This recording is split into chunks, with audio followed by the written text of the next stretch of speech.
आदाब, नमस्कार, अस्सलाम वालेकुम नाजरीन। पल पल न्यूज के न्यूज रूम से मैं हूं आपके साथ नदीम अकरम। इस वक्त की बड़ी खबर महाराष्ट्र की राजनीति से हम लोगों के सामने आ रही है। तमाम चीजों को बारीकी से आपके सामने रखने से पहले एक चीज क्लियर कर देना चाहता हूं कि महाराष्ट्र की राजनीति को लेकर के जो भी चीजें चल रही हैं उसमें एक बात तो साफ है कि नुपुर को बचाना है, इसलिए उद्धव सरकार को गिराना है, जिसकी तस्वीरें लोगों के सामने आने लगी हैं और मीडिया में एक हठधर्मी चल रही है। वो हठधर्मी ये कि बस उद्धव सरकार जो है चुटकी बजाते ही गिरने वाली है और तमाम मीडिया में हड़कंप मचा हुआ है कि महाराष्ट्र की राजनीति में भूकंप आ गया है।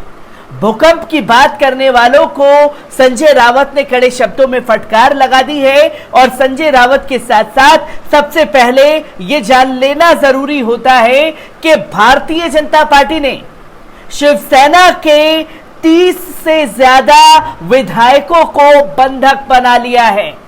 आखिरकार कहां है ये 30 विधायक, इसकी तस्वीरें लोगों के सामने आने वाली हैं और मीडिया में खेल शुरू हो गया है कि उद्धव सरकार गिरने वाली है। जो 30 विधायक लापता हैं या जिन्हें भारतीय जनता पार्टी ने बंधक बनाया है, सबसे पहले उन तस्वीरों पर नजर डालना जरूरी है कि आखिरकार वो 30 विधायक कौन हैं जिसके ऊपर डोरे डालने का काम भारतीय जनता पार्टी कर रही है। सबसे पहले आप तस्वीर देख सकते हैं एकनाथ शिंदे की।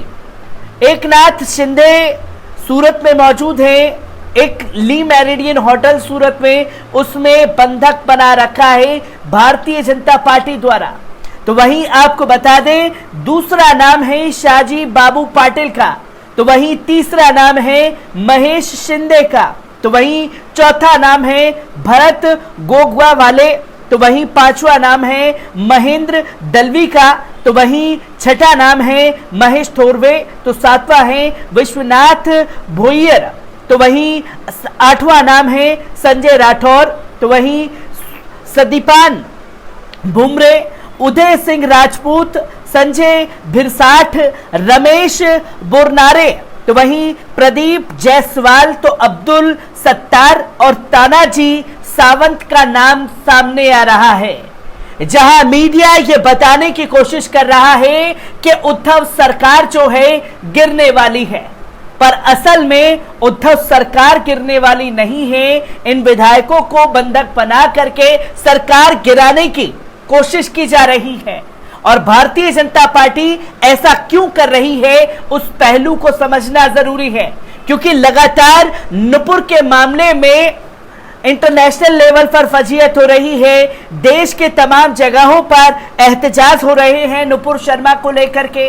तो वहीं महाराष्ट्र पहला राज्य बना जिसने आगे आकर के नुपुर शर्मा के खिलाफ एफआईआर दर्ज हुई और जब महाराष्ट्र पुलिस लेने पहुंचती है नुपुर शर्मा को, तो नुपुर शर्मा अपने पते पर नहीं मिलती।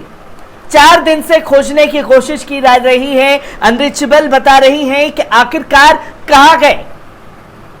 4 सप्ताह का समय मांगती है नुपुर शर्मा कि 4 सप्ताह का समय चाहिए मुझे थाने में हाजिरी लगाने के लिए, और बीते 2 दिन बाद ये पूरा खेल, पूरा षड्यंत्र सामने आ जाता है भारतीय जनता पार्टी का, जिसे समझना जरूरी है। और इस खेल को लेकर के संजय रावत ने कड़े शब्दों में मीडिया और भारतीय जनता पार्टी को फटकार लगाई है। महाराष्ट्र में राजनीतिक घटनाक्रम तेजी से बदल रहा है। हालांकि शिवसेना का दावा है कि आज दिन खत्म होने से पहले ही संकट को खत्म कर लिया जाएगा। दरअसल शिवसेना के वरिष्ठ मंत्री एकनाथ शिंदे 21 विधायकों के साथ सूरत के होटल में ठहरे हुए हैं।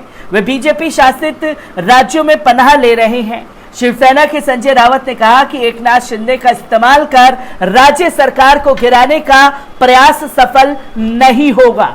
शिंदे एक वफादार पार्टी कार्यकर्ता हैं जिन्होंने कई बार हमारे साथ आंदोलन में भाग लिया है। वे बाला साहब के सिपाही हैं। उन्होंने आगे दावा किया कि शिंदे के साथ संपर्क हमारा हो गया है। उधर सूरत के होटल में ठहरे शिवसेना विधायक नितिन देशमुख की तबीयत खराब होने पर उन्हें अस्पताल ले जाया गया है। उद्धव ठाकरे की सरकार के 3 घटक हैं, उनकी अपनी पार्टी, शरद पवार की पार्टी और कांग्रेस।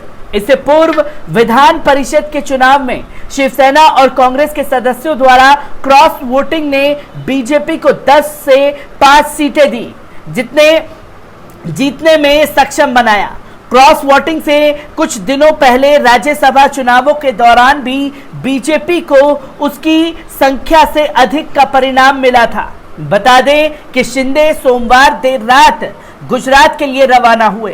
पूर्व सीएम देवेंद्र फडणवीस गृह मंत्री अमित शाह से मिलने के लिए दिल्ली में मौजूद हैं। क्रॉस वोटिंग के बाद कांग्रेस ने अपने विधायकों को दिल्ली तलब किया है। वहीं इस पर पूरे मामले पर महाराष्ट्र सरकार के कैबिनेट मंत्री और कांग्रेस के वरिष्ठ नेता बालासाहेब थोराट ने कहा कि हमारी सभी विधायकों से बात हुई है, देख रहे हैं कि आगे क्या होगा। आज की स्थिति पर अभी बात करना ठीक नहीं। सीएम साहब से बात हुई है, स्थिति पर नजर रखे हुए हैं। ऐसा नहीं कह सकते कि अघाड़ी सरकार खतरे में है। शरद पवार साहब से भी अभी कोई बात नहीं हुई है। सोमवार को क्रॉस वोटिंग हुई है, लेकिन हमारे विधायकों से बात लगातार हमारी जारी है। एकनाथ शिंदे के सफर की बात करें तो ऑटो रिक्शा चलाने से लेकर मंत्री बनने तक का सफर रहा है। वे ठाणे में पहले पार्षद बने, फिर शिवसेना को ठाणे में मजबूत बनाया और बाद में 4 बार विधायक भी बने। शिंदे शिवसेना को ठाणे और ग्रामीण महाराष्ट्र में मजबूत बनाने के लिए जिम्मेदार हैं। वे सामान्य परिवार से आते हैं। बेटे को शिवसेना ने कल्याण से सांसद बनाया है। शिवसेना के कार्यक्रम को बनाने और उन्हें फाइनेंस करवाने की बड़ी जिम्मेदारी एकनाथ शिंदे के ही पास है। और भारतीय जनता पार्टी बखूबी जानती है कि किस तरीके से सरकार गिरानी है।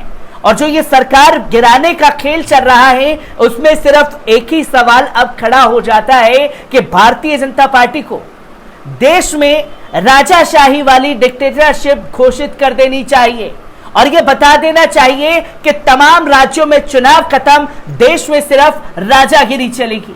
और उसी राजागिरी के चलते महाराष्ट्र की सरकार को निशाना बनाया जा रहा है कि जिस तरह से नुपुर शर्मा ने दुनिया भर में फजीहत करवाई और दुनिया भर में फजीहत के बाद महाराष्ट्र सरकार ने जो कड़े कदम नुपुर शर्मा के खिलाफ उठाए, उसी की सजा महाराष्ट्र सरकार को देने की कोशिश भारतीय जनता पार्टी द्वारा जारी है। और भारतीय जनता पार्टी के हर एक कदम और महाराष्ट्र सरकार में असल में क्या तूफान मचा है या भारतीय जनता पार्टी में खलबली मची है, हर एक तस्वीर को आपके साथ साझा करता रहूंगा। दीजिए इजाजत, शुक्रिया।